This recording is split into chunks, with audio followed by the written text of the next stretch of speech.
Olá, estudantes, tudo bem? Eu sou a professora Shirley Krisinski, trabalho no planejamento coletivo da Rede Municipal de Ensino de Blumenau e, juntamente com o professor de vocês, estarei corrigindo a atividade de estudo 15, que se trata da autocorreção da atividade de estudo 14. Então, pegue papel e caneta e vem comigo. Na atividade de estudo 14, a gente tinha o comando mão na massa. Então, nesse comando, vocês receberam um fragmento da fotonovela Romeu e Julieta, e neste fragmento faltava os balões com as falas das personagens. Então, qual era a atividade de vocês nessa tarefa?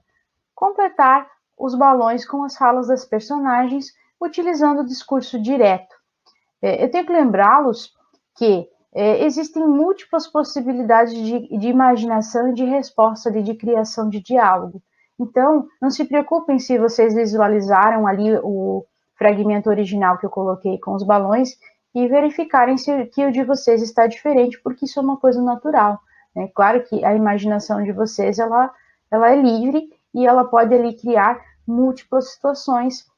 Claro que a gente tinha ali um grande passo, um grande processo já criado, que era a organização das personagens, o cenário, e isso já havia sido dado. Mas o que elas estão conversando realmente tem múltiplas possibilidades, certo? Então, partindo para a criação desse diálogo no discurso direto, eu preciso observar que eu devo criar esse diálogo e eu vou construir as falas das personagens utilizando ali a pontuação adequada, né? Os dois pontos e o travessão, certo? Para inserir as falas das personagens e colocar ali elas conversando, elas dialogando. Então, esse é o primeiro passo que eu tenho que ter consciência quando escrever, certo? Discurso direto vai necessitar que eu utilize a pontuação adequada, que é a pontuação, os dois pontos e o travessão que inserem ali as falas das personagens. Essa consciência, antes de escrever, eu preciso ter, certo? E o discurso direto, eu vou construir ali as personagens conversando. Realizou essa etapa de construção? Fecha seu material, deixa seu texto descansar, retorna para ele no dia seguinte e faz ali o processo de revisão e o processo de reescrita. Gente, essas duas etapas, a revisão e a reescrita, ela só é possível fazer depois que você deixou o seu texto descansar, ok? Então, isso é muito importante. Revisou, reescreveu? Quando eu faço a releitura, fica muito mais fácil revisar e reescrever. E, claro, eu vou conseguir identificar ali melhorias que eu preciso fazer no meu texto, mas eu só posso identificar essas melhorias a partir do momento que eu deixei ele descansar, certo? Feitas essas etapas, vai para escrever a versão final do seu texto, ok? Cumpriu esse processo, a gente vem logo com a segunda etapa da tarefa, que era reescrever o diálogo que você criou utilizando o discurso indireto, ok? Então, o que eu preciso cumprir ali, né? O que eu preciso fazer para cumprir esse processo e transformar o meu diálogo no discurso indireto, passar o meu diálogo, né, para o discurso indireto? Eu preciso colocar da primeira pessoa para a terceira pessoa. E como eu faço isso? O que eu preciso observar, professora? Eu preciso observar que no discurso direto eu tenho os personagens conversando. No discurso indireto eu vou criar um narrador, que vai ser o observador desse diálogo, e ele vai colocar ali o que ele está observando. Então, é isso que altera a mudança da primeira para a terceira pessoa.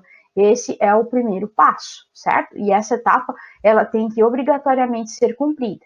Claro que tem outros detalhes também. Aqui eu trouxe para vocês um fragmento, né, uma imagem de um fragmento da fotonovela, que é logo ali o início, e eu trouxe para vocês a transcrição do discurso indireto de toda a sequência de balões que vocês receberam.